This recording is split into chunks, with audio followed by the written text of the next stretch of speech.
Studio newsreaders vary, as do their target audiences. For example, formal news shows, such as Sky News and BBC News at 6, male newsreaders wear suits and female newsreaders wear smart dresses.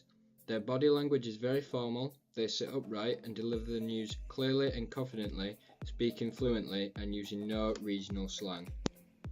Local newsreaders still have a formal dress code, but they deliver the news slightly differently. They deliver it on a much more personal level. On BBC Look North, the newsreaders sit on a sofa, and instead of a big desk, they have a coffee table. This brings the audience closer, and it creates a mood and a much more relaxed scene.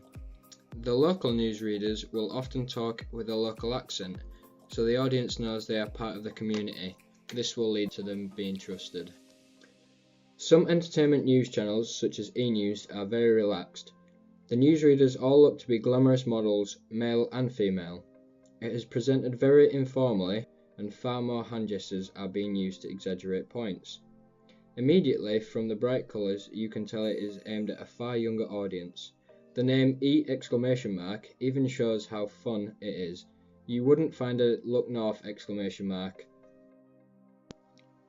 Children's news programmes need to be far more entertaining to appeal to children. They usually have a news presenter with a friendly face who's dressed casually. This is presented in a way which is interesting for children, and they are likely to be able to understand it. The news stories are far more filtered, so the main news is shown as well as interesting news for kids, such as this newsround report on the film Frozen. Most, if not all, news programmes include an introduction to camera in a talking head fashion. All will be fluent depending on whereabouts in the world, even regional they may present with a local accent. BBC News and Sky News both have very formal introductions, whereas E-News and Newsround are very more informal. They are much more smiley, and the nature of the shots tend to be slightly less dramatic. Formal news programmes have the presenter looking directly into the camera with a serious face, whereas informal news programmes feature the presenter smiling and sometimes talking to their co-presenter at stages. This type creates a relaxed feeling to it. They will also include a range of shots to keep the viewer entertained. Links to the studio usually appear when talking about international news stories, as they link to different studios around the world to talk to relevant people about the story. This is common on BBC News as they deal with the big stories. Sometimes they want to talk to someone in Parliament, however if they are not able to make it, they will go to the nearest studio and establish a video link. Field reporters are in-depth analysis who are based around the country and the world. They are first to the scene and offer an in-depth story to give the viewer more information. They show footage from the scene and may feature an interview with someone at the scene, maybe an eyewitness or someone who could be affected by the issue. Occasionally, if there is a big story about the ongoing war in Afghanistan, they may have a field reporter based there. With this comes risk to the reporter, as they are in just as much danger as the soldiers. Interviews such as this one feature a news anchor and a spokesman. In this case, David Cameron is an expert at interviews and will have been trained on how to answer questions. The difference between public interviews is that the nature of the questions are more difficult and they can get into detailed answers. However, experts have a way of getting out of the question by rambling about some positives rather than focusing on the actual question. Interviews with the public are more informal and they have a local accent. The questions asked are a lot easier to answer and they get straight to the point. These interviews show personal feelings and stories, which creates more sympathy for the viewers as they tend to be part of the community. Actuality footage is shown to give a real perspective and to back up what is being said by the news reporters. One main example of this is the 9/11 attacks. These captured the world who needed footage to understand the full story. Here we can see images of the World Trade Center whilst reporters and eyewitnesses talk about what they can see. The footage backs up what they are saying, and this even captured the live moment of the second plane hitting. Common news stories will follow a pattern. For example, a story about the floods in the UK will start with an introduction in the main studio. They will then go to the scene of an affected area with a field reporter at the location, followed by some footage of the scene, such as images from a helicopter or some footage shot by homeowners.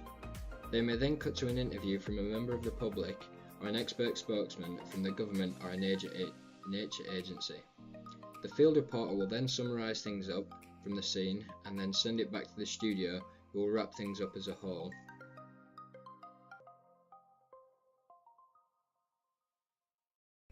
There are many documentary formats which all have different codes and conventions to engage the audience and influence opinions. Expository documentaries are used to expose an act or an issue. Some key conventions of this format are voice of God, also known as a narrator. This is a voice over the top of the footage and will usually explain the scene to the audience. Some nature programs feature this style. These formats of documentaries will also feature lots of emotive language which could be used as a persuasive device. This will feature some actuality footage, as do most documentaries. These will often play alongside the narrator, as left to play on their own, the video clip may not make sense, or there is some valuable information to be told. A common feature of this format is narrativization. This involves forming a story out of the footage. This gives it structure and makes things easier to follow. Performative documentaries are where the presenter and crew interact with the subject matter. For example, the presenter may be the basis of the documentary, such as Super Size Me. In this documentary, the subject is about how bad McDonald's are for you. The narrator, in this case, is the test subject, so he eats McDonald's 3 times a day.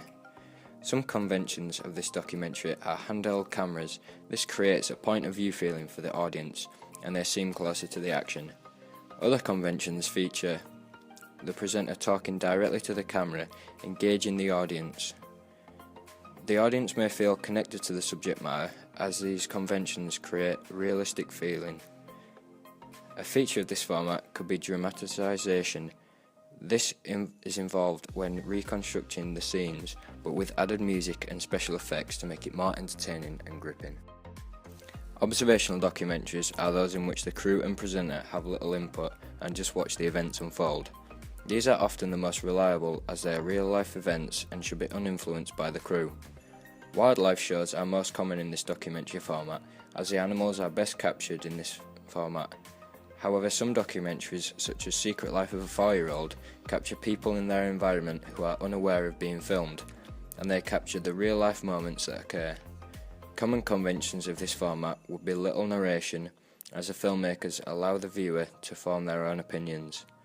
Hidden cameras are used to ensure as little input as possible, so the footage they capture is creditable. There is also an absence of filmmakers, especially when shooting wildlife. People would influence the animal's behaviour.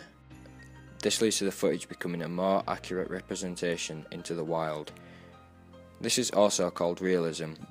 This is setting up a camera with little to no interference. This means the footage is more credible and captures the true events.